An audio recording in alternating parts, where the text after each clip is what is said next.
Welcome to 99 TV. నేను Brahmanaidu. AP రాజకీయాల్లో BCY party అధినేత బలం ఎంత? సో ఇప్పుడు ఈ అంశం తెర మీదకి వచ్చింది. ఎందుకంటే బీసీవై పార్టీ స్థాపించినటువంటి బోడే రామచంద్ర యాదవ్ గారు ఫస్ట్ తనొక్కడు, ఆ తర్వాత వందల మంది, ఇప్పుడు వేల మంది ఒక పెద్ద సైన్యంలా ఆయన ముందుకు కదులుతున్నారు. 2019 ఎన్నికల్లో పుంగనూరు నియోజకవర్గం నుంచి జనసేన పార్టీ తరపు నుంచి ఎమ్మెల్యే అభ్యర్థిగా పోటీ చేశారు బోడే రామచంద్ర యాదవ్ గారు. దాదాపు 20,000 ఓట్లు సాధించినటువంటి పరిస్థితి. అయితే ఆ తర్వాత మరి ఏం జరిగిందేమో తెలియదు కానీ ఆయన సొంతంగా ఒక రాజకీయ పార్టీని ఏర్పాటు చేశారు. ఆ రాజకీయ పార్టీ పేరే భారత చైతన్య యువజన పార్టీ, బీసీవై పార్టీ.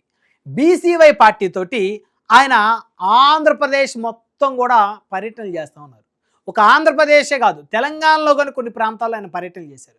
అంటే బీసీలను ఏకం చేసి ఏకతాటి మీద నడిపించాలనేటువంటి ఒక లక్ష్యంతో బీసీవై పార్టీ అధినేత బోడే రామచంద్ర యాదవ్ గారు కొన్ని సంవత్సరాల నుంచి ప్రయాణం చేస్తూ ఉన్నారు. అయితే మొదట ఒక్కడిగా కదిలాడు, తర్వాత వందల మంది, వేల మంది. ఆయన గత 4 రోజుల క్రితం బెజవాడలో ఒక సభ నిర్వహించారు.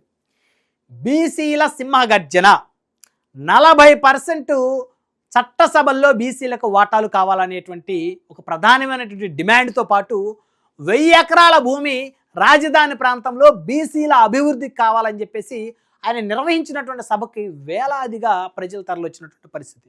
అంటే ఇంతింత ఇవటిడితాయి అన్నటువంటి చందంగా ఆయన ఒక్కడే మొదట, ఆ తర్వాత చాలామంది పబ్లిక్ని గ్యాదర్ చేయడం మొదలుపెట్టాడు. అంటే వందల మంది, వేల మంది ఈరోజు ఆయనకి ఆంధ్రప్రదేశ్లో 175 నియోజకవర్గాలకి నియోజకవర్గ ఇన్ఛార్జీలు పెట్టుకోగలిగారు. సో అదేవిధంగా ఆ పార్టీకి సంబంధించి ఒక సీరియస్ పొలిటికల్ పార్టీకి ఏ విధమైనటువంటి స్ట్రక్చర్ ఉంటుందో ఆ విధమైనటువంటి స్ట్రక్చర్ని బీసీవై పార్టీ చాలా తక్కువ కాలంలోనే నిర్మాణం చేసుకోగలిగింది.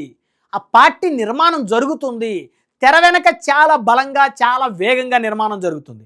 అయితే బీసీల ఓటు బ్యాంకుని ఈ పార్టీ చీల్చేటువంటి పరిస్థితులు స్పష్టంగా కనపడతా ఉన్నాయి. ఆంధ్రప్రదేశ్లో ప్రధానమైనటువంటి vote bank BC vote bank. BC vote bank ఎవరికైతే, ఏ పార్టీకి అయితే ఎక్కువ పడుతుందో వారే ప్రభుత్వాన్ని ఏర్పాటు చేస్తారు. సో ఇప్పుడు కూటమి పార్టీల వైపు బీసీలు ఎక్కువగా ఉన్న పరిస్థితి. అందులోనూ ప్రత్యేకించి తెలుగుదేశం పార్టీకి బీసీలే పునాదులు, తెలుగుదేశం పార్టీకి బీసీలే కంచుకోట. సో అలాంటి బీసీ వర్గాలని ఈ బీసీవై పార్టీ మరి వారి వైపు ఆకర్షించుకోగలిగితే ఖచ్చితంగా రానున్న రోజుల్లో రాజకీయ పార్టీలకి పెద్ద దెబ్బ ఈ బీసీవై పార్టీ నుంచి ఉండబోతుందని అయితే చెప్పొచ్చు. ఎందుకంటే మొదట ఒక్కడిగా 10 మందిగా 100 మందిగా ఉన్నప్పుడు చాలా సరదాగా చూశారు, చాలా కామెడీగా చూశారు.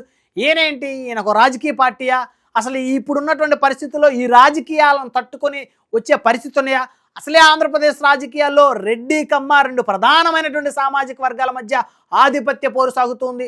అందులోనూ ఆ తర్వాత కాపు సామాజిక వర్గం నుంచి పవన్ కళ్యాణ్ గారు వచ్చారు. సో ఆయన సొంతంగా ప్రభుత్వం ఏర్పాటు చేసే పరిస్థితే లేకుండా పోయింది. అలాంటి తరుణంలో ఆయనే తెలుగుదేశం పార్టీతో కలిసి కూటమిలో ప్రభుత్వాన్ని ఏర్పాటు చేసుకున్నటువంటి పరిస్థితి, డిప్యూటీ సీఎంకే పరిమితమైన పరిస్థితి. మరి అలాంటి పరిస్థితుల్లో మరి బోడే రామచంద్ర యాదవ్ గారు మరి ఆయన ఏ విధంగా ఈ రాజకీయాల్లో ఇమిడేటువంటి అవకాశం ఉంటుంది, ఏ విధంగా ఆయన ముందుకు కదిలేటువంటి అవకాశం ఉంటుంది అనేటువంటి రకరకాల చర్చలు వచ్చినటువంటి పరిస్థితి ఉంది. అయితే ఇప్పుడు జనాలు పెరుగుతున్నారు, బలం పెరుగుతుంది, సంఖ్యాబలం పెరుగుతుంది, పార్టీ నిర్మాణం జరుగుతుంది. గ్రౌండ్లో చాలా వేగంగా, చాలా బలంగా బీసీవై పార్టీ నిర్మాణం జరుగుతుంది. బీసీ అనేటువంటి ఈ 2 అక్షరాల ఒక కార్డు ఏదైతే ఉందో ఆంధ్రప్రదేశే కాదు, తెలంగాణే కాదు, భారతదేశ రాజకీయాలను కూడా ప్రభావితం చేయగలిగినటువంటి శక్తి. సో కాబట్టి అలాంటి ఆ బీసీ కార్డు తోటి బోడే రామచంద్ర యాదవ్ మరి భవిష్యత్తులో ఏ విధమైనటువంటి మిరాకిల్స్ సృష్టించబోతున్నారు, అసలు అవకాశం ఉందా అనేటువంటి చర్చలు ప్రస్తుతం నడుస్తూ ఉన్న పరిస్థితి అయితే స్పష్టంగా కనపడతా ఉంది. అయితే ఆయన ఆర్థికంగా కూడా అత్యంత బలవంతుడు అవటం ఇక్కడ సీరియస్నెస్ అనేది ఇంకా కొంచెం యాడ్ అయినటువంటి పరిస్థితి. సో ఆయనకున్నటువంటి ఆర్థిక మూలాలతోటి పార్టీని బలంగా నిర్మాణం చేసుకోవటం, వచ్చే ఎన్నికల్లో బలంగా తన పార్టీ తరపు నుంచి కొంతమంది అభ్యర్థుల్ని పోటీలో దించి మరి ఓటు బ్యాంకుని, తమకు కూడా ఒక బలమైన ఓటు బ్యాంకు ఉందని ప్రూవ్ చేసుకునేటువంటి ఒక లక్ష్యంగా బీసీవై పార్టీ ముందుకెళ్తున్నట్టయితే కనపడుతుంది. సో మొన్న విజయవాడలో జరిగినటువంటి బీసీల సింహగర్జన మీటింగ్ తోటి బీసీవై పార్టీ బలమైనటువంటి ఓటు బ్యాంకు తోటి ఎన్నికలకు వెళ్ళేటువంటి పరిస్థితులు కనపడుతున్నటువంటి చర్చ అయితే తెర మీదకి వచ్చింది.